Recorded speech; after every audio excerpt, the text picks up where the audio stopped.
which is changing every day, changing from gold and silver to paper to plastic. And now they are trying out chips. They're putting chips in somebody's head.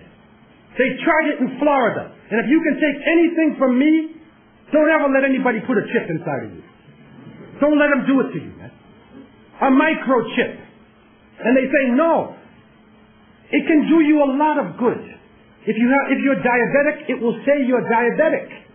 And then they showed us this picture. They show us this movie or this commercial. How this chip can play itself out. And there's an old woman inside of the store. And she's shopping in the store. And the young guy is next to her stealing things. He's putting it in her clothes. In his clothes. And she says, oh my God, he's stealing. And he fills his clothes with food and items. And he runs out the store. And the old woman is in shock. And then the attendant, the clerk, runs behind the man and says, you forgot your receipt. You forgot your receipt. He had a chip inside him. And when he went through that barrier, it recorded his bank account, the money that he took out the store, everything simultaneously happened, and then she said, you forgot your receipt.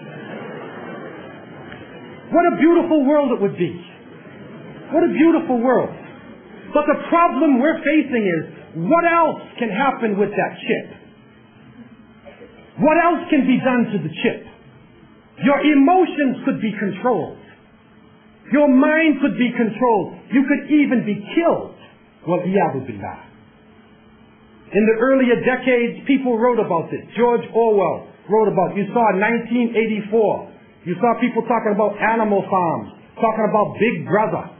They wrote about this before. Now it is coming to pass. And there are so many theories about this. We are bombarded with this. We see people talking about the Freemason order, the Illuminati, the international bankers, the Zionists, alien consciousness. Even some groups are coming up, satanic type groups, New Age type religions. All of these coming up, and what we find in most cases is that all of these groups are worshiping a force. If you go to the highest level of these groups, you see they are doing a type of worship. It is not to God. It is not the God of Moses or Jesus or Muhammad, peace be upon them. It is another force. And they are worshiping this force. They are seeking and taking strength out of this force.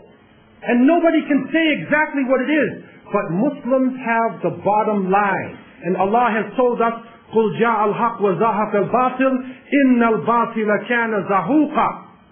The truth has come, and falsehood will vanish, because surely falsehood is a perishing, vanishing thing.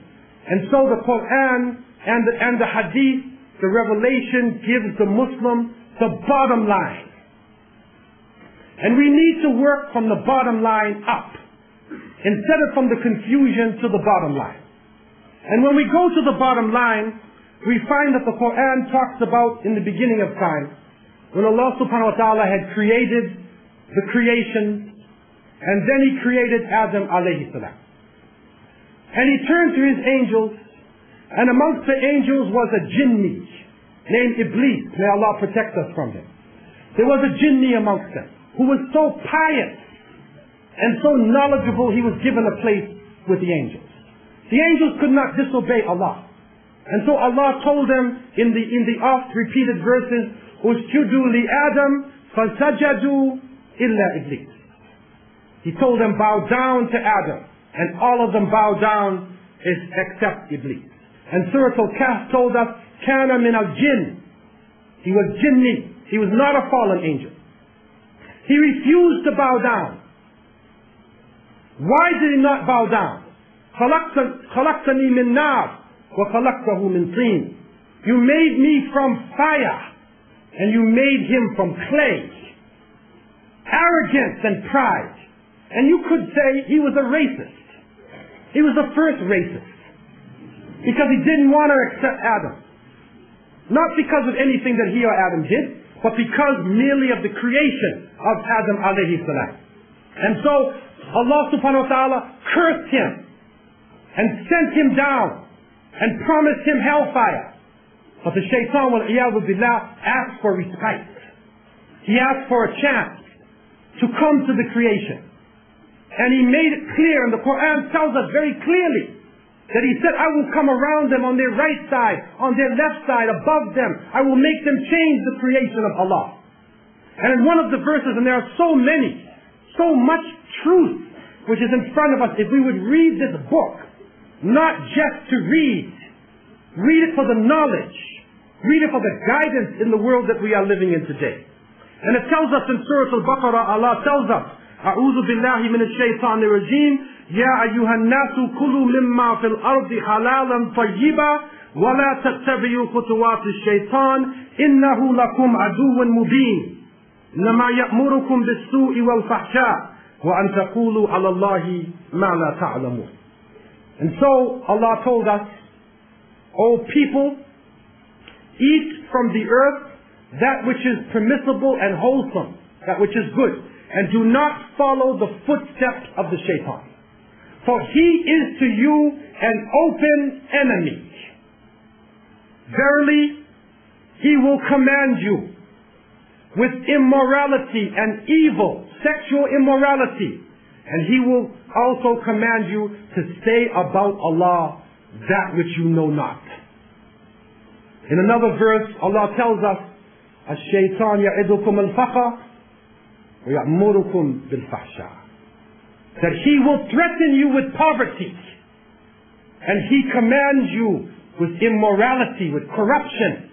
He commands you with this. And so we see certain themes. Put these themes in your mind when you think about the international system. What are the foundations of the system that we are all living under?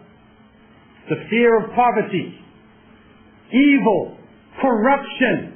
And then we see also in Surah Al-Ma'idah, Allah tells us, أعوذ بالله من الشيطان الرجيم يا أيها الذين آمنوا إنما الخمر والميسر والأنصاب والأزلام رجس من عمل الشيطان فاجتنبوه لعلكم تفلحون إنما يريد الشيطان أن يوقع بينكم العداوة والبغضاء في الخمر والميسر ويصدكم من ذكر الله وعن الصلاة فهل أنتم منتهون. Allah tells us, O you who believe, surely intoxicants and gambling and sacrificing at the idols and telling the fortune with arrows, all of this is an evil abomination from the work of the devil. Stay away from it in order that you would be successful.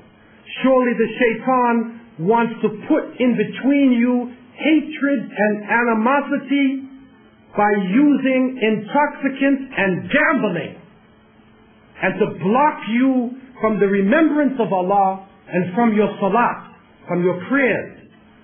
So will you not then stop? Allah tells us, won't you stop? But what did the evil one put in front of us? Look at the categories that are in front of us. Evil. Go to the movie and see. The hero of half of the movies is a criminal. The thieves and the bandits are now the heroes that people, young people especially, are idolizing. Look at the music. Look at the expression coming out of the anarchy and the music in the younger generation. Then look at now the world. Immorality. And then you see it in the movies. You see it in the programs. And some of our own Muslims are watching, especially sisters are watching during the day. They watch Days of Our Lives and soap operas and, who's sleeping with whose neighbor and stuff like that. And then they even tape the program. They tape the program so they can see it when they come home. This practice in Muslims, man. It's unbelievable, man. And so then you see it happening. Drugs. Al-Khamar. Because intoxicants include not only alcohol, it also includes drugs. The cocaine, the heroin, the crack, the LSD, ma yukhamir al-aql, that which covers up your intelligence. All of this is in it, right inside of our book. So now let us look at a modern society.